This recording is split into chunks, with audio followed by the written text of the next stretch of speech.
So hello everyone, আমি Hasanur, welcome to my new blog. তো আজকে আমি ভিডিওর আগে একটা কথা বলতে চাই তোমাদেরকে। তো আমার ভিডিও কেমন লাগছে, ভালো লাগছে, খারাপ লাগছে, কিছুই তোমরা কমেন্ট করছো না। তো ভালো লাগুক খারাপ লাগুক আমাকে একটা করে কমেন্টস করো, তাতে আমার ভিডিওর মোটিভেশন বাড়বে, নয়তো কিছু চেঞ্জ হবে। তো আজকে আমি চলে গিয়েছিলাম আমার রকেটটাকে একটু সুন্দর করে সাজাতে। তো অনেকটাই ধুলো ময়লা পড়েছিল, তাই আমার দেখতে কেমন লাগছিল, তাই আজকে নিয়ে এসেছিলাম শোরুমে, সার্ভিস করতে এসেছিলাম।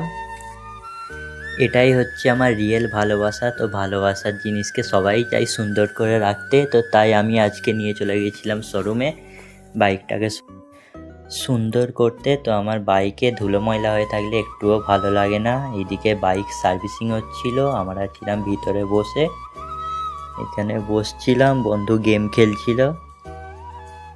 তারপর আমাদের সার্ভিসিং হয়ে যাওয়ার পর আমরা এসেছিলাম একটা বন্ধুর কাছে। তো বন্ধু হেসেই হ্যাল্লাক, তো কিছু বলতেই পারছিল না। ওকে বলছিলাম যে ভিডিওয় কিছু বল, তো বলতেই পারছিল না। তো এতটাই ছিল আজকের ভিডিও। ভালো লাগলে লাইক কমেন্ট শেয়ার করে পাশে থাকো বন্ধুরা, সাপোর্ট করো।